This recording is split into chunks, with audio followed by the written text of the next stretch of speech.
So I literally just created a prompt that you can use to clone Zack D Films' content style. And honestly, that's crazy. We're talking about one of the biggest shorts creators on YouTube right now, a creator whose videos consistently rack up millions of views. The best part? You can break down and recreate his content formula completely for free. From the storytelling structure and pacing to the visual style and video flow, this prompt helps you understand exactly what makes his content so engaging and how you can apply those same principles to your own videos. Now, Zack is basically the Mr. Beast of YouTube Shorts. He has grown his channel to over 27 million subscribers with roughly 3,000 videos uploaded, which is absolutely insane. What's even crazier is the consistency. A huge percentage of his videos pull in millions of views, with many of them easily crossing the 4 to 5 million view mark and beyond. The channel generates an unbelievable amount of traffic every month, attracting billions of views across its content. Now, I went on YouTube to see if anyone had actually figured out how to recreate Zack D Films' style of content, but honestly, I couldn't find anything that truly got it right. Most of what I found were half-baked tutorials that only showed part of the process. Some required multiple paid tools, others took way too much time, and none of them really captured the exact style that makes his videos so engaging. So in this video, I'm going to show you the workflow I built to recreate that style as closely as possible. I'll walk you through the process step by step, and by the end of the video, I'll show you exactly how to get access to the prompt yourself. But before we get started, take a look at these videos I created using the prompt. That way you can decide for yourself if this workflow is actually worth your time. Your fingers don't wrinkle because they absorb water. Instead, nerves inside your skin detect long exposure to water and trigger blood vessels to tighten.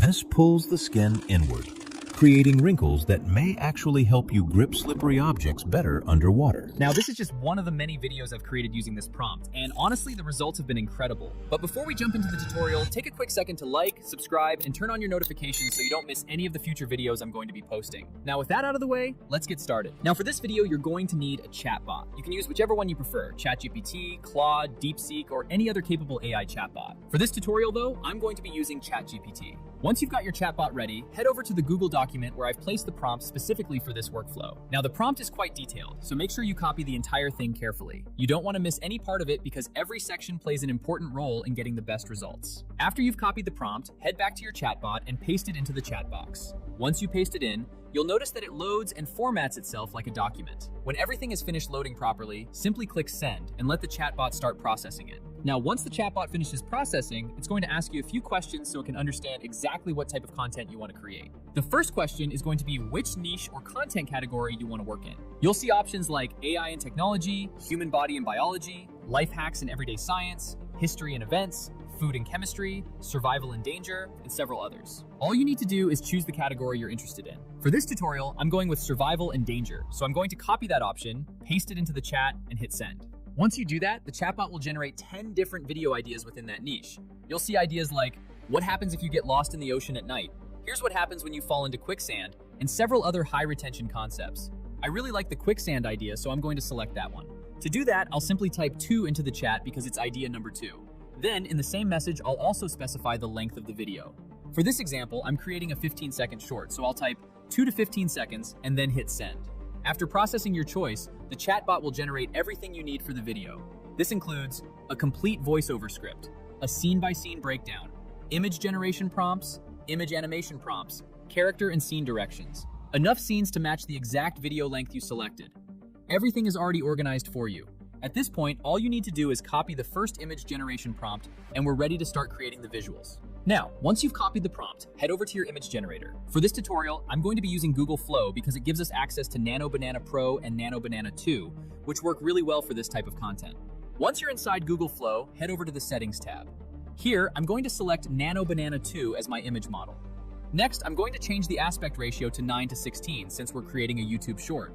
For the output count, I'll leave it at 2 so we get multiple options to choose from. Once everything is set up, I'll paste in the image generation prompt that we copied earlier and click Generate. Give it a few seconds to process and you'll get an output that looks something like this. The reason we're generating 2 images instead of 1 is simple. It gives us options.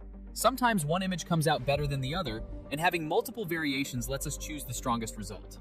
Once that's done, head back to your chatbot one more time and copy the second image generation prompt. After you've copied it, return to Google Flow, paste the prompt into the generator, and hit Generate. Just like before, it'll take a few seconds to process, and then you'll get 2 new image outputs that look something like this. At this point, we're simply repeating the same workflow. Copy the next prompt, paste it into Google Flow, generate the images, and pick the version you like best. Keep repeating this process until you've generated all the scenes for your video. Now, once you've pasted in the third image generation prompt, go ahead and hit generate. After a few seconds of processing, your third image should be ready. From there, I'm going to head back to the chatbot one more time and copy the fourth image generation prompt. I'll paste it into Google Flow, generate the image, and then repeat the exact same process for the fifth image generation prompt. At this point, the workflow is pretty straightforward. We're simply generating each scene one by one until all of our images are ready. Once we finish generating every image, we'll move on to the next stage, which is animating the images and bringing the entire story to life. Now, as you can see, we have a total of 10 images, but since we're only choosing the best image from each scene, we'll end up using 5 images in total. Once that's done, head back to the settings panel and switch over to video mode. Make sure image to video is selected, keep the aspect ratio at 9:16 since we're creating shorts, and leave the output count set to 1. For the model, we're going to use OmniFlash. After selecting OmniFlash, set the duration for each clip. For this workflow, I'm going to use 4 seconds per clip, which works perfectly for a 15-second short. Now drag your first selected image into the timeline. Next, head back to your chatbot, go to the animation section, and copy the first image animation prompt.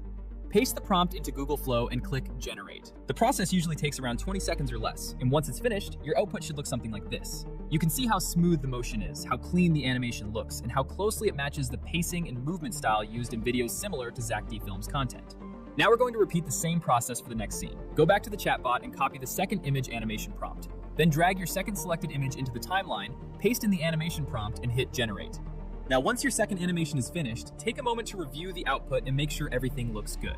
Check that the movement feels natural, the pacing matches the scene, and the overall style remains consistent with the rest of the video.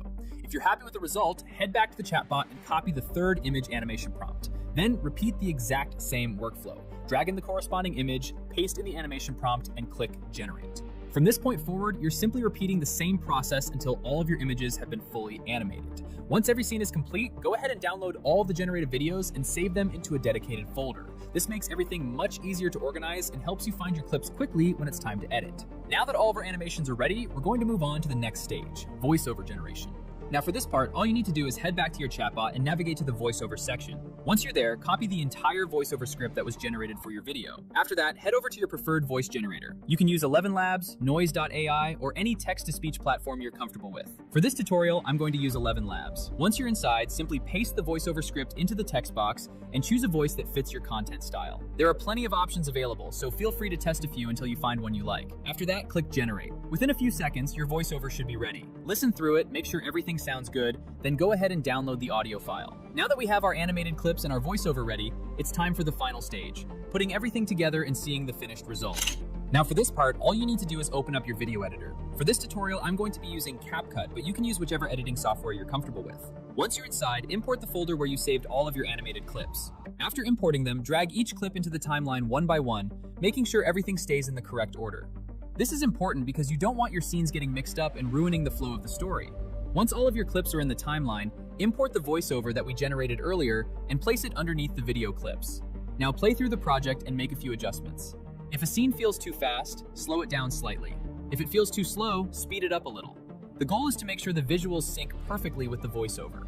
Once everything lines up correctly, play through the entire video to make sure the pacing feels smooth. Next, if you want captions, head over to the text section and select Auto Captions. Click Generate, and after a few seconds, CapCut will automatically create captions for your entire video. From there, choose whichever text template or caption style you prefer. Personally, I already have a template that I use, so I'm just going to apply it. After applying the template, resize and reposition the captions until they fit your video perfectly. Finally, play through the entire project one last time to make sure everything looks good. Once you're happy with the result, click Export, and your finished video should look something like this. Quicksand isn't like the movies. The moment you step in, the wet sand loosens and your body slowly sinks.